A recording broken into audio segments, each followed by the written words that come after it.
जाने समझे ज्ञान वास्तुशास्त्र का, पृथ्वी अग्नि जल वायु स्थान कहाँ आकाश का।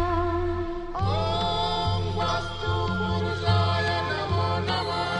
खुद ही समझो खुद ही जानो, कहता है क्या घर आपका। तो हमें बहुत सारे लोगों ने ये भी बताया है कि ज्ञानी जी जो आप छाती पे बैठने वाली बात, गला घुटने वाली बात जो बताते हो, वो तजुर्बा हम कर चुके हैं, वो होता है, हुआ है।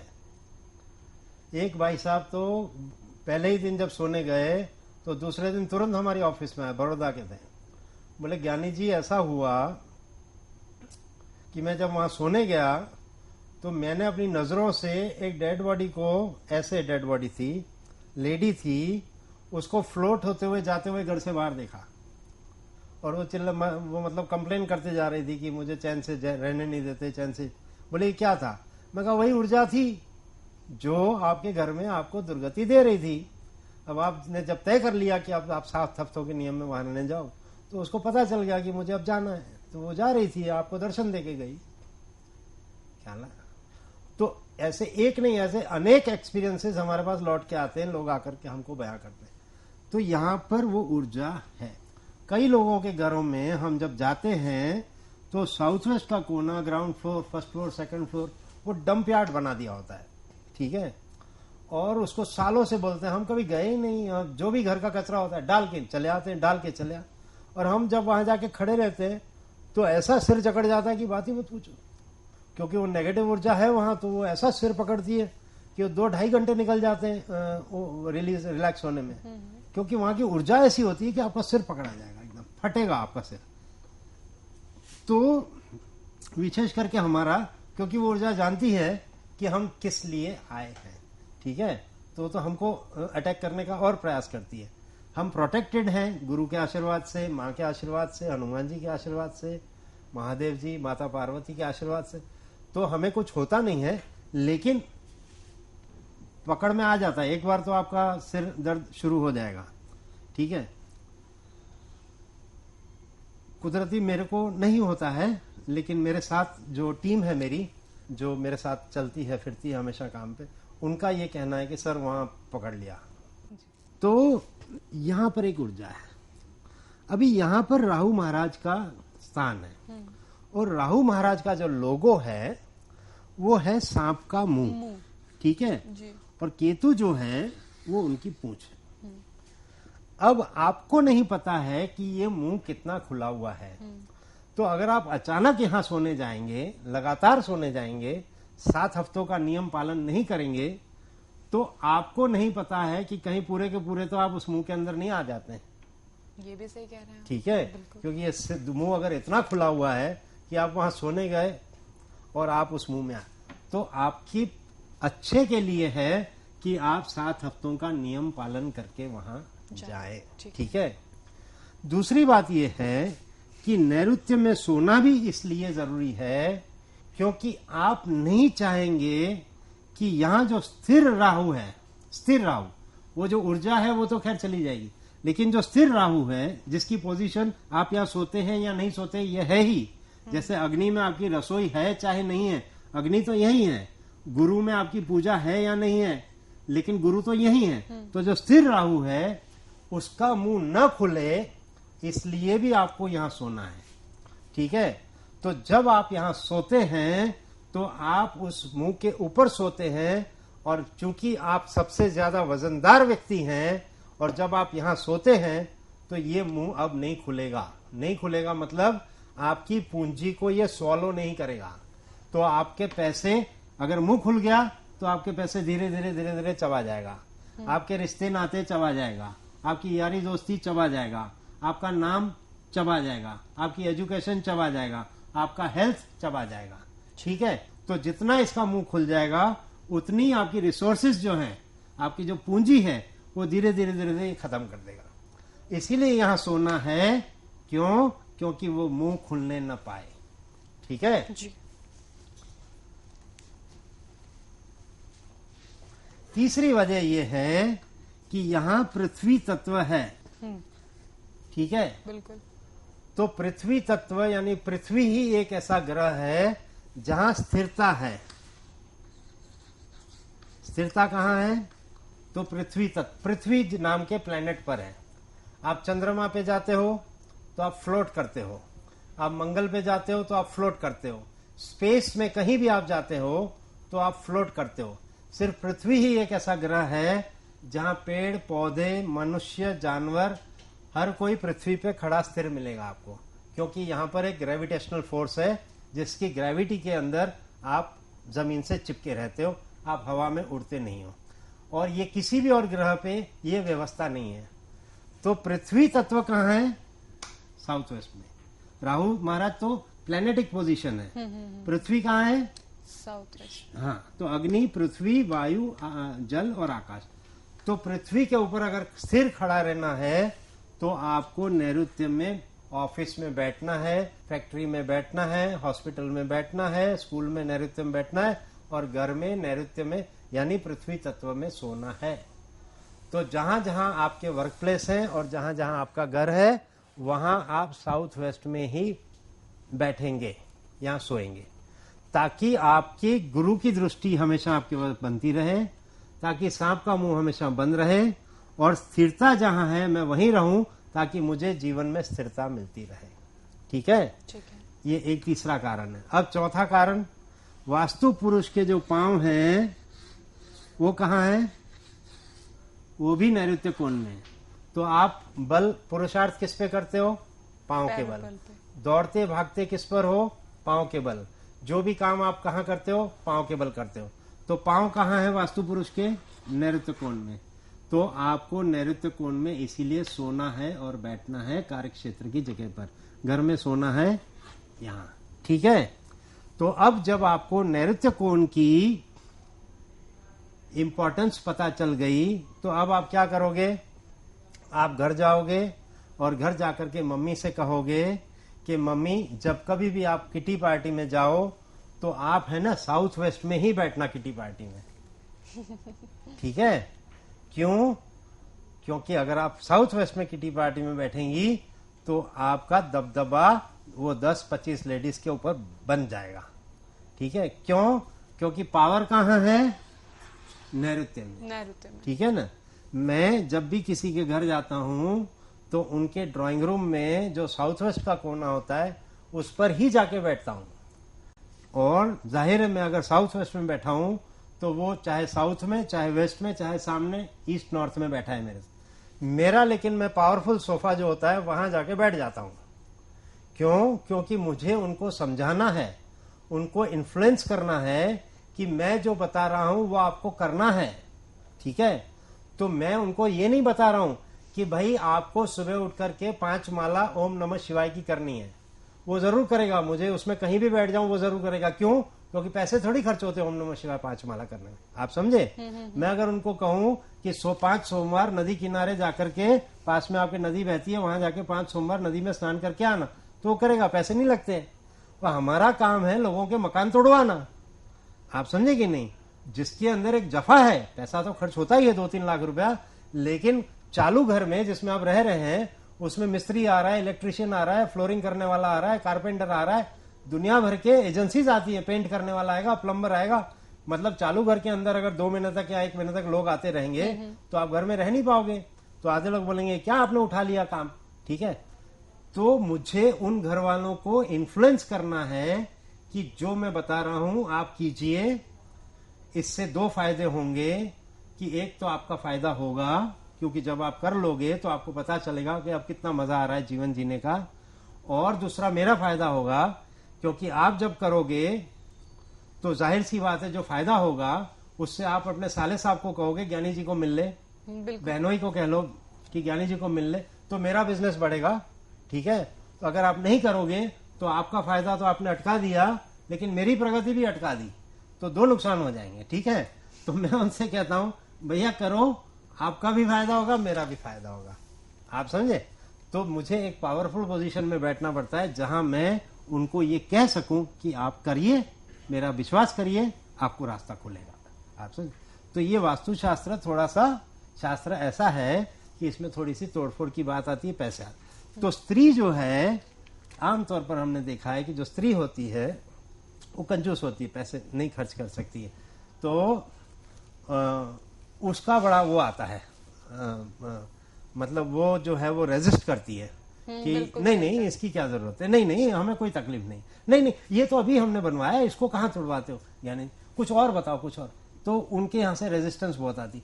वो ये रियलाइज नहीं करती हैं कि 22 साल की लड़की थी, तब से प्रयास कर रहे हैं लड़की की शादी करने के लिए, वो 27 की हो गई है, आप उसकी शादी नहीं करा पा रहे हो।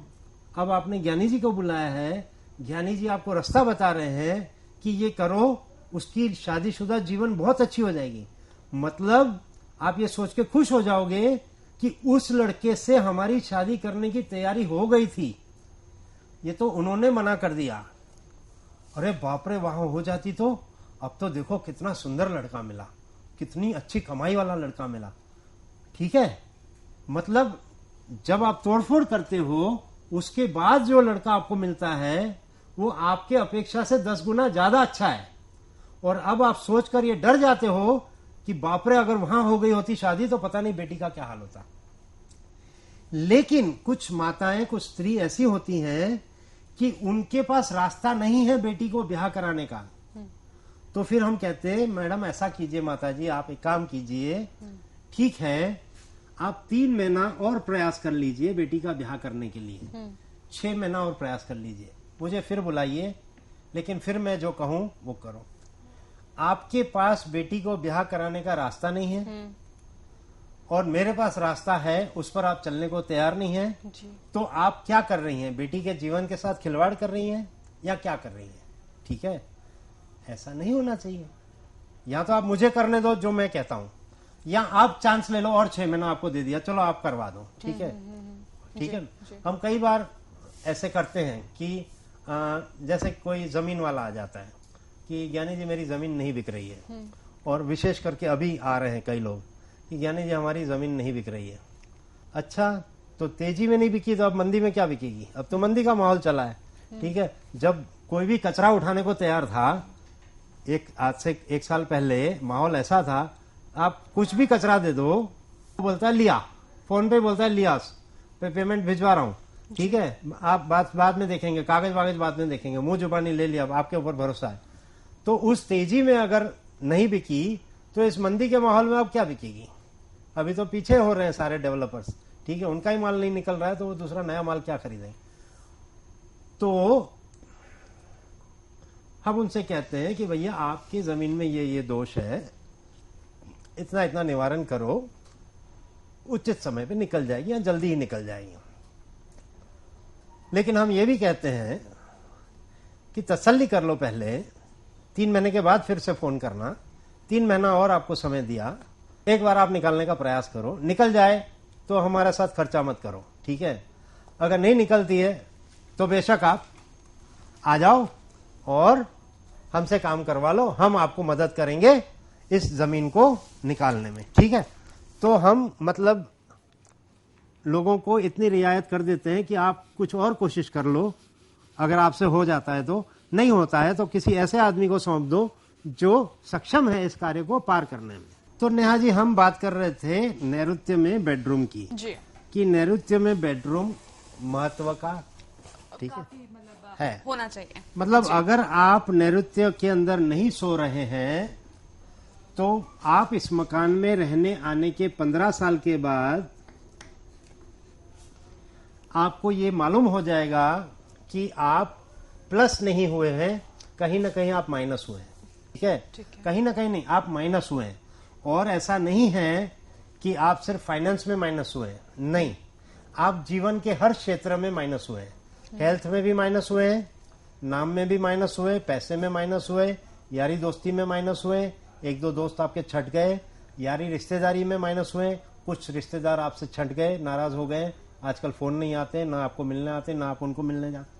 ऐसा वाला हिसाब आपको ये महसूस होगा अगर आप यहाँ नहीं सोए हैं तो, ठीक है। इसलिए यहाँ पर सोना बहुत बहुत बहुत ज्यादा आवश्यक है।